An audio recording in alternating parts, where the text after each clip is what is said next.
Okay. So for next topic, we'll be discussing the Rankine cycle. So let's get into it. And let's start with the outline. So the first one is we have to review the terminologies, and we have different types of the Rankine cycle. No? We have actual and ideal. So we also discussed the Rankine engine. In addition to this, basically the Rankine engine is just a Rankine cycle without pump, without a pump, and it is often used when the system is a steam engine. Right. So let's get into it now. Let's start with defining what's a power cycle. So for this Rankine cycle, it's actually a vapor power cycle. But uh, I think power cycle is self-explanatory. So in order to generate work, uh, wherein this work can be converted into electricity, we can use heat as our prime mover for generating work. So in vapor power cycles, we are using a fluid that can be vaporized and condensed. This process, we can extract work from this cyclic uh, changing phase of this vapor. Oftentimes, we just use water now for sometimes there are additives to this water to improve the maintenance and the workability of water. We usually use some chemical dosing or to reduce the fouling, no? Waste that will be or power plant engineering, but we just use water, no? But you can use, or sometimes brine can be used, or salt water, or sometimes heavy water as well can be used in some specialized cases. So Rankine cycle has different variants. Rankine cycle is the most basic cycle, the most practical cycle. And we can do some configurations now. We can alter this Rankine cycle and can create the reheat cycle and the regenerative cycle. Or we can even combine these two variants of reheat and regenerative, which is the reheat regenerative cycle. And again, water is oftentimes the most common working fluid because it is very abundant with water and it's very easy to use. It is low cost and it has a very high enthalpy of vaporization. So for coal-fired power plants, nuclear power plants, and even natural gas plants, and we can also interface a steam power plant with other cycles. So we can combine, let's say, a gas turbine and a steam cycle. We can use the waste heat of, let's say, the combustor of the gas turbine. Then we can generate steam for that. There are different ways to make things much more efficient, no? Which is the main principle of binary cycles, wherein we have more than one cycle operating. Okay, so since it has been a long time since you probably know the definitions of the properties of, let's say, for example, steam, I'll just have a brief overview of what is important to understand or to remember. So oftentimes we will write or draw our Rankine cycle in terms of this TS diagram. So in the TS diagram, you have saturation line. This is the saturation line here. And in that saturation line, you have four different regions. So you have the subcooled liquid region, which is this part. This part right here is the subcooled liquid region. And then this within the saturated line is the saturated region or the wet region. And then the right hand side is the superheated vapor region. And then in some cases we will not use this, but this is the supercritical region. Okay, and then the extreme point of the saturation line will be the critical point. Okay. So um, for the left part of the saturation line, that is the saturated liquid line, so uh, oftentimes in the condenser, the outlet of the condenser is a saturated liquid, and in some cases it is the saturated vapor, no, for Carnot cycle. But in case we will not use this oftentimes. No? Maybe in the heat we will use this. But this is the line wherein it starts to be fully vapor. No? So 100% quality in this point. So 100% vapor in this line. So above that will be superheated vapor. So it is 100% vapor that is superheated high temperatures. So the definitions of or the variables, notations of our intensive properties. Yes. Intensive and extensive properties. So this will be the temperature, pressure, and the specific volume, quality. So quality is the dryness fractions, how much vapor is in the steam, and then the wet fraction is the complementary fraction of the quality, which is the wetness function. We have enthalpy, entropy, internal energy.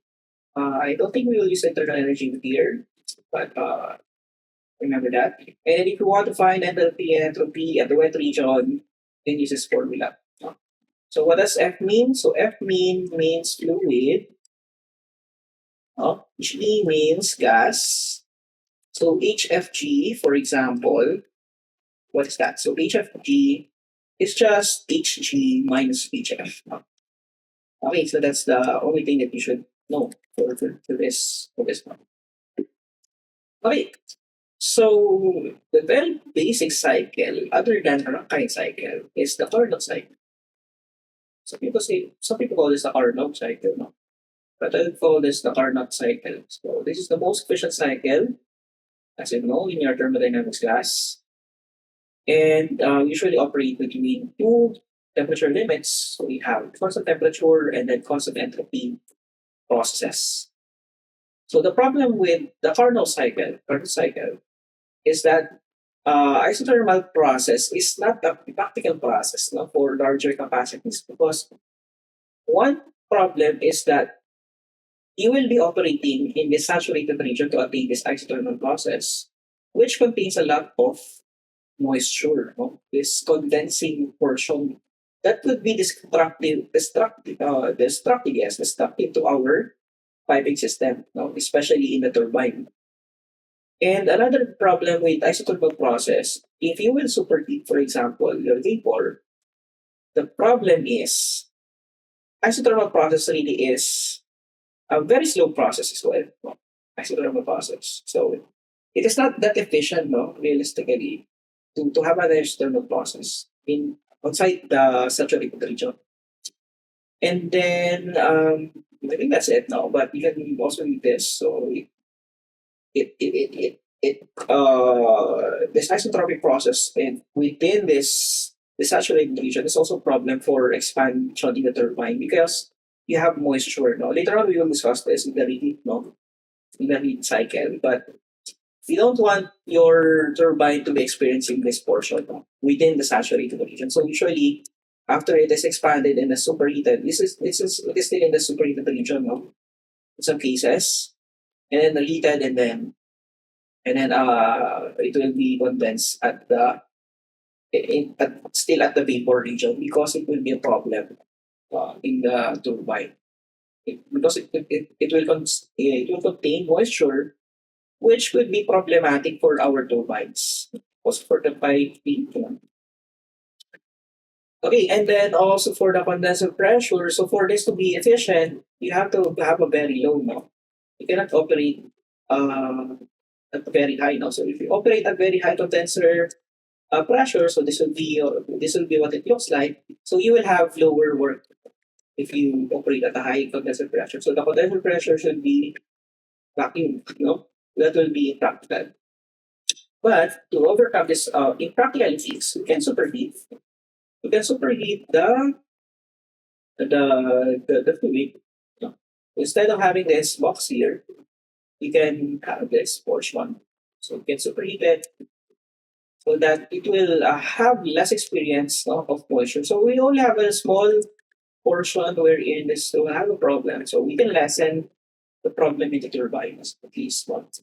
And then another thing is we can increase the efficiency as well because the area will be also larger. You will have more work done. And then after that, we can also uh, compress this saturated liquid into subcooled liquid in this portion. So Rankine is basically the more realistic cycle than the Carnot cycle. So we have different portions or different parts of the cycle that are essential for this investigation or analysis of our cycle now. So the first thing that we should take note of is the boiler. The boiler is this process, no? From this is actually from P to one, no? So this process right here is the boiler, which is seen here. You have the boiler here, and then the turbine is this process, uh, and then the condenser, and then the pump. So this single vertical line here. Okay, so yeah, so let's discuss the processes. The processes. So in our cycle, you have four processes. So first one is turbine. The turbine is the isentropic expansion. So isentropic meaning entropy is constant. That is why it is a vertical line. Okay. And then expanded, so from higher pressure to lower pressure. And then for the condenser, you have this isobaric heat rejection. So meaning constant pressure, So from 2 to 3, that will be the condenser. And then for the pump, you have isentropic compression, so upward. And then lastly, for the boiler, you have V2 which is the isobaric rotation, so meaning constant. No? So for these regions, or these processes, this P is equal to constant, E is equal to constant, this is S equal to constant, S equal to constant for an ideal Rankine cycle. Okay? So there are two assumptions in an ideal Rankine cycle. So the first assumption is that there will be no pressure drop within anywhere, in our cycle other than the turbine. So in a realistic condition, if you have a piping, so one end of the pipe will be lower pressure than the other, so that can induce this pressure difference that could promote this velocity. And then the other thing is the mass is conserved. So the cycle is operating on a closed loop. So the mass will be conserved within the loop. Realistically, some of the water can be lost, no, some way because we are also injecting continuously uh, the water with some chemicals, no, to reduce the fouling and so on. So this is the general layout of a basic Rankine cycle of a steam power plant. So for the turbine, you can generate the work here. You can generate the work here, and then it is expanded from 1 to 2, and then the heat is rejected from the condenser from 2 to 3, and then you have to pump it again using the pump. So we have an input work, and then for the boiler, you have an input heat. Uh, that changes your steam into your water into steam. So I'll just write this down, to make this apparent because sometimes you forget this, no? So at 3, it is a saturated liquid. Saturated liquid. oftentimes for ano no for ideal. And then I think we should start here. So usually one here is superheated vapor. Okay. Two here is often times in the wet region, but sometimes it could still be, no, it could be still, sometimes it could be superheated, sometimes, but not that often. Okay. And then saturated liquid, and then here it will be compressed liquid or subcooled liquid. Subcooled liquid. Okay. Although in this case, for ideal cases, actually it is assumed that this is still saturated. That is the reality. But in a natural cycle, it will be represented as subcooled. Actually, I have to write here. Sometimes it could also be saturated. This case, saturated vapor. Some cases. Okay. So, doing a mass and a heat balance, no, it provides some insights to how this works. So the work of the turbine is just the difference in enthalpies. As you can see, this actually should be negative, no? So H2 minus H1 is equal to negative work turbine or um, should H2 minus H1 because H2 is going up. Anyways, we want to make this positive, so we usually do this. So sometimes energy or kinetic energy will be considered. So if there is a velocity of the stream, we have to consider the kinetic energy. So if the velocity is different from v1 or v2, then we have to consider the kinetic energy. But if the velocity is different, so let's say v1 is higher or v2 is higher, then we have to consider the kinetic energy as well. So for the condenser, for the condenser, the trajectory is equal to h2 and h2. So if cooling water considered, we can also uh, we can have heat exchanger that exchanges heat uh, with this steam. No? And then for the pumps, you have HP minus H3. So the problem with pumps is that you have to use table 4 for finding HB. But for ideal Rankine cycle, we just have a shortcut here now. So just remember this one. You can just use this to find the pump work. So you just want to find the specific volume at point 3 and then subtract the temperature or find the temperature, the pressure difference of your rocket cycle. Then for the steam generator, okay, that's it. No, for the boiler. Okay. So to find the network here, the work net is just the difference between the output turbine work minus the auxiliary, which is the pump work. So that will be WP minus WP. Though WT is H1 minus H2, we just subtract this two. So H1 minus H2 minus WT. But since we know that the network is this area region here, we can also say that this is QA minus QR, right? So the difference is this area, no? So that is the QA, the QR. So the difference in this area will be also your network. So you can use either the top formula or the bottom formula. Okay, so for the thermal efficiency, so the output over the input, the work net over the heat added. No?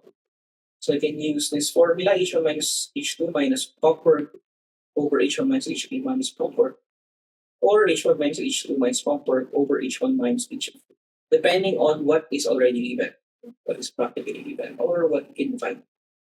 So sometimes you can, I mean, you can use either of this, and this will still be, or this will yield the same answer. It will just have some rounding errors, but it should be the same.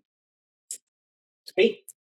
Now, regarding the actual Rankine cycle, so we are already assuming previously that it is an ideal condition, meaning the entropy is constant, the pressure is constant, but realistically, there can be pressure drops in between the cycle, in between the components. So from the boiler to the turbine, there could be a pressure drop. So there will be a deviation from the ideal cycle. Also, we have considered the inefficiencies and the heat losses as well.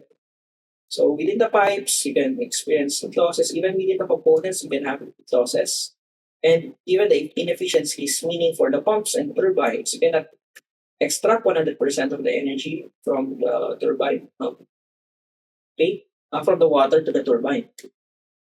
Same goes for pumps. You cannot transfer all the power from the pump, no, from wind powered pump to the fluid power, no, or the fluid what yes, fluid to the fluid water. Okay. So you have to consider this. So this is the ideal cycle versus the actual cycle. So it really depends case to this is a case to case basis on how would your case diagram would look like. Uh, But if you consider everything, such as the pressure drop in the boiler, the turbine reversibility, the pressure drop in the condenser, and the pump reversibility, it should look something like this. If we are operating at these two distinct pressures, okay? So usually we're operating with high pressure, lower pressure, no? Okay, so we have to consider this, no? Yeah. So a much simpler example is when we only have to consider the pump and turbine losses, no? Which are the inefficiencies of the pump and turbine. So it will deviate from this isentropic, no? So this straight line here, isentropic, into this polytropic, no? Or whatever process this, no? This will be usually polytropic process, no? From one to prime. And then you have also a deviation from isentropic to this polytropic. So to signify that we have an actual cycle and an ideal cycle, we just use V, for actual and then V prime for V for ideal and V prime for actual. We usually use this prime to signify that we have an actual and ideal point in our case diagram. Okay, now for this case, no, so this is only applicable for this case. This formulation here in the left. So really you have to identify what should be the formula depending on the mass balance or sorry the energy balance of your system. So for example, this the graph of your case diagram. So this will be your turbine efficiency. For the pump, we have this compressor efficiency. So yun lang naman nadagdag pala. No? So the other things will remain the same, but we have just have a little bit of difference if there are pressure drops and inefficiencies. So for the ideal Rankine engine, now also moving on to dive from ideal and actual Rankine cycle, for the ideal Rankine engine, it will be the main difference is that it doesn't have a pump. Basically, you just have this boiler, and then since it is vented, no, into the atmosphere, so basically you just have this boiler here, and then into the steam engine, and then it is vented into atmosphere. Okay, so we don't need a pump to create a rocket engine. But the problem is the energy will be wasted because you cannot regenerate this one. This is an open cycle. So we don't have pump work. That is the main difference of an rocket engine versus an ideal rocket cycle. So the work will still be the same, but the efficiency will be different. The efficiency here will be H1 minus HF2. So the HF2 is the H nor the enthalpy at the exit point of the condenser or the vent, no, of your steam engine. Great. So we can also define a few of other things, no, which is the steam rate and the heat rate. So the steam rate is just the total steam flow rate over the engine power output. For me to help you understand what is steam rate, it is basically just work, no? The inverse of work. So in terms of if work is kilojoule per kilogram, the steam rate is just the kilowatt hour per kilogram. So basically, kilojoules is just a unit of energy. Kilowatt hour is also a unit of energy. So instead of kilojoule per kilogram, you have kilogram per kilojoule. Well, kilojoule is in kilowatts, kilowatt per. So we just converted kilojoule into kilowatt. And then for heat rate, no, we just have this steam rate versus the uh, so steam rate times this difference in enthalpy, which is also easy. No? So this is actually easy. So this is easy. But to have a better idea of heat rate is just another way of describing efficiency. More to that later.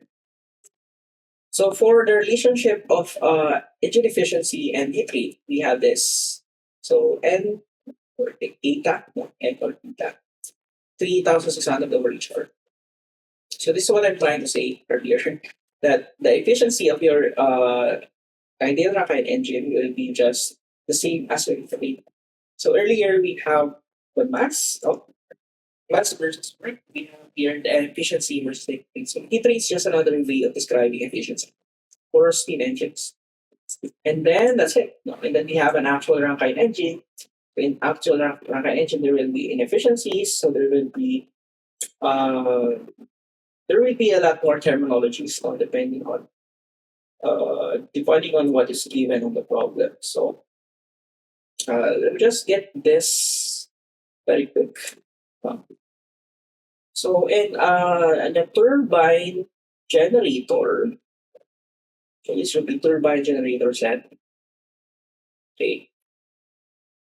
So you have this steam turbine here. So you have the work done by the fluid, which is WT, okay, which is converted into actually this is the ideal. Sorry. This is the ideal work done by the turbine, and then this will be the work done by the fluid. The actual work done by the fluid, and then it will try to rotate this turbine into brake power. This will be your brake work. And then you have to turn this generator with this brake power or brake work. Then you have this combined work, or we call this generator work. So this is the electrical work, uh, electrical energy. So from here, the ideal to actual to brake to electricity. So that is the inefficiencies of a turbine generator set. So um, usually there are lots of problems in between these two. There are issues. So you can improve the actual work by insulating the turbine. For example, you can improve the brake power or brake work by improving the profile of your turbine blades so that it can get more work from the fluid. And then you can improve the windings of your generator to improve the electricity generated. I'm not quite sure about that, but you can improve the generator to improve the efficiency. So it passes through a lot of processes before it actually becomes an energy or electrical energy. Okay, so let's define other things here. We have the thermal efficiency. So I will discuss everything here, but you have ideal, indicated, break, and combined thermal efficiencies. And then you have the ideal and actual steam rates, no, break and combine. And you have ideal heat rate, and then so on. So we just have a lot of definitions now because sometimes we have to define this in terms of rate, in terms of the combined or integrated. They are basically just the same formula with different inputs. No? Okay, then lastly, the efficiency. I think this is self-explanatory already.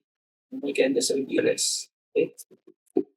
So let's get into the problems for the next video. So thank you guys and see you for the next video.